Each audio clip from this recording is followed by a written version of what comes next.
знаете абсолютно все. Ну вот, например, прилетали на Землю инопланетяне, вот самого зеленого человечка. Марьяна, значит, рассказываю вам первый и последний раз. Вместе с передачей чемодана с ядерными кодами президенту страны приносят специальную папку. На ней написано «Совершенно секретно». И она целиком и полностью посвящена пришельцам, которые посетили нашу планету. Одновременно предоставляется доклад от абсолютно закрытой спецслужбы, которая занимается контролем пришельцев на территории нашей страны. Значит, две эти папки передаются вместе с ядерным чемоданом. После прекращения полномочий, соответственно, эти папки передаются новому президенту. Более подробную информацию на эту тему вы можете получить, посмотрев известный хроникально-документальный фильм «Люди в черном». Вышло несколько версий. Сколько их среди нас? Сколько их среди нас, рассказывать не буду, потому что это может вызвать панику.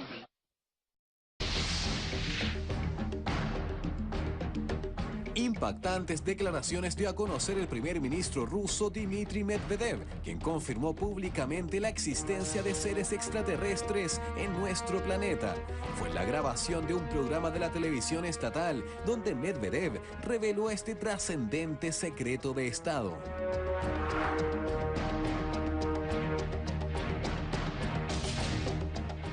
И что вы знаете абсолютно все. Ну вот, например, прилетали на Землю инопланетяне, вот самого зеленого человечка. Марьяна, значит, рассказываю вам первый и последний раз. Вместе с передачей чемодана с ядерными кодами президенту страны приносят специальную папку. На ней написано «Совершенно секретно». И она целиком и полностью посвящена... Tal como se observa en esta entrevista, el ministro Medvedev, quien fuese presidente de la Federación Rusa entre 2008 y mayo de 2012, destacó que este sería el segundo gran secreto de gobierno después de su cargamento nuclear. Пришельцам, которые посетили нашу планету.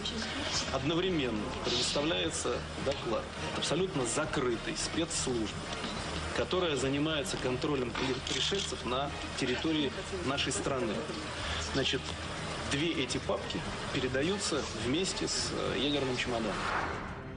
No obstante, no queriendo causar pánico en la población, no precisó sobre la cantidad de seres que habrían tocado suelo ruso y qué presencia actualmente se mantiene en él. После прекращения полномочий, соответственно, эти папки передаются новому президенту. Более подробную информацию на эту тему вы можете получить, посмотрев известный хроникально-документальный фильм «Люди в черном». Вышло несколько версий. Сколько их среди нас? Сколько их среди нас, рассказывать не буду, потому что это может вызвать панику. Claramente, en una intención de bajar la intensidad a lo ya expresado, el ministro revela uno de los secretos de pasillo que al parecer muchos mandatarios y expresidentes de potencias mundiales guardan bajo 7 llaves. La existencia extraterrestre parece ser una realidad cada vez más cercana, aunque sin una evidencia irrefutable aún. Declaraciones como estas, sin duda, llaman la atención como ya lo ha generado en todos los medios de prensa rusa. ¿Usted qué cree? Everyone's interested. How would I know if I see an alien and if he abducts me? Well, you have, the first question you have to ask is how many species are there? And I used to think there were, between 2 and 12. And Apollo astronaut Edgar Mitchell, who came to Toronto a few years ago and had dinner with us, agreed there was somewhere between 2 and 12. But the latest reports that I've been getting from various sources are that there are about 80 different species.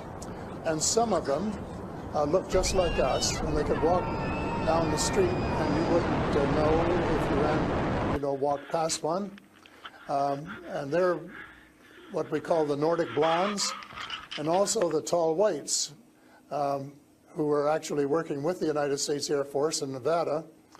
They're able to get away with that. They had a couple of their ladies dressed as nuns went into Las Vegas to shop, and they weren't detected. And I have a friend who saw one of the men walking along the street, and somebody who would recognize that they were different, and he did. So there are those kind, and then there are the short grays, as they're called, and they're the ones that you see in most of the cartoons. They're have very, very slim arms and legs, and they're very short, just a little over 5 feet, and they have a great big torso and a great big head and great big brown eyes. But they're different species, so you have to know that they're different species, and it's and know that they're all different. Mm-hmm. So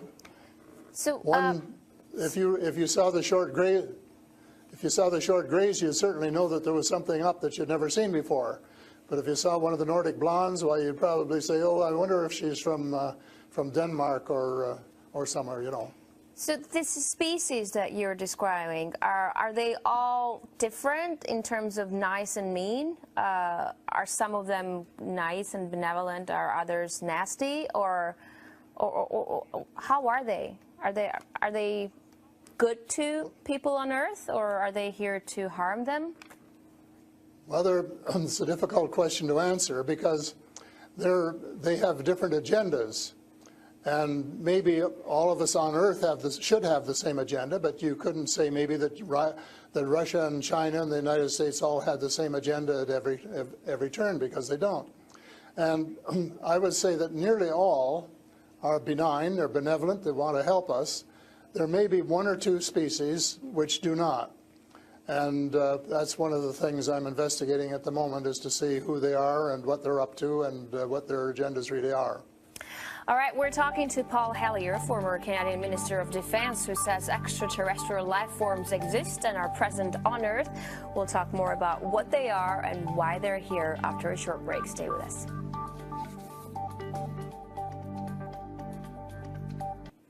And we're back with Paul Hellyer, former Canadian Minister of Defense, to talk about extraterrestrial life forms. Great to have you back. So these extraterrestrial creatures, where did they come from and how did they get here to Earth?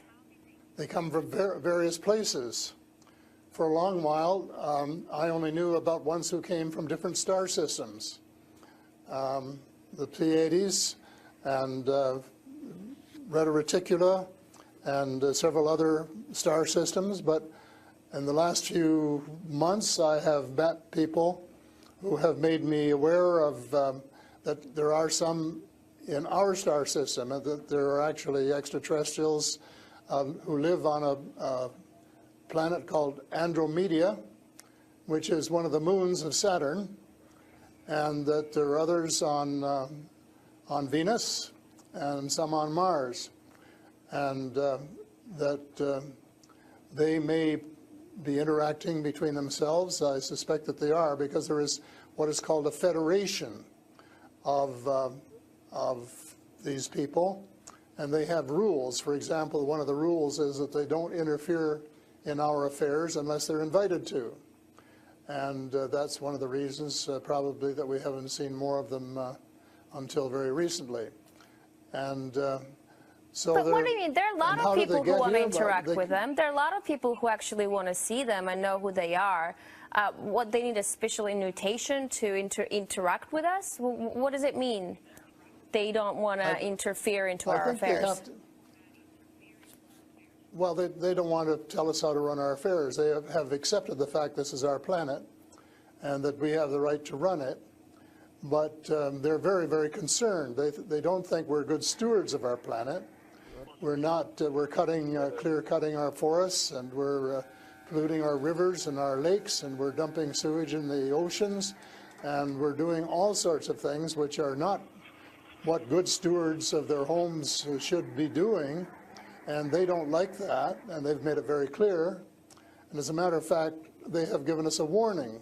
How? And this has come from more than one source. How have they made it clear? What have they done? They have talked to people.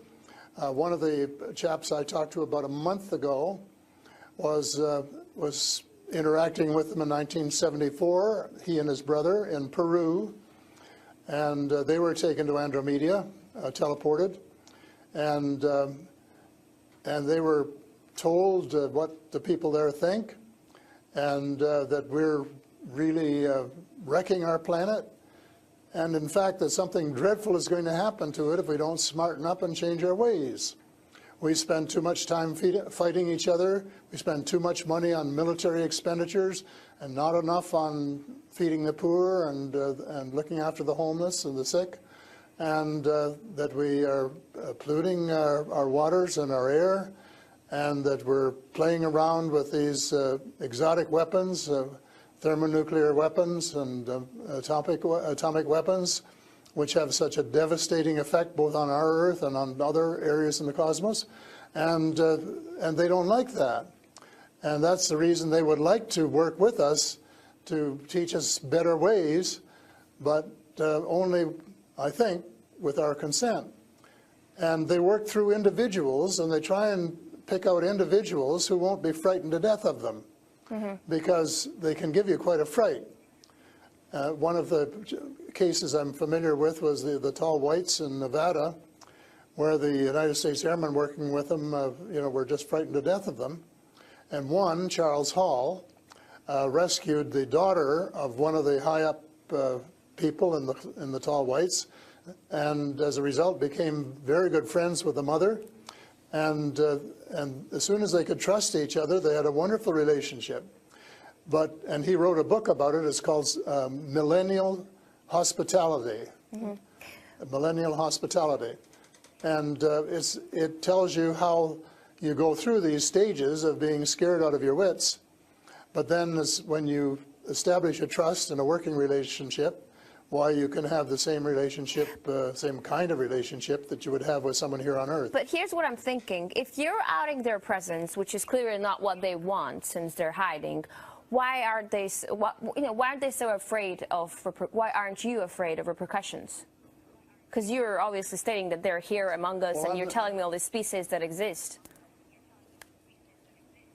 They are here among us, and I'm not afraid because in most cases, well, as far as technology is concerned, they're light years ahead of us, and we have learned a lot of things from them. A lot of the things that we use today, we got from them, lead lights and microchips and Kevlar vests and all sorts of things that we got from their technology, and we could get a lot more too, especially in the fields of medicine and agriculture, if we would go about it peacefully. But I think maybe some of our people are more interested in getting their military technology, and I think that's wrong. I think that's wrong-headed, and that's one of the things that we're going to have to change, because we're going to have to work together. Talking about all of us.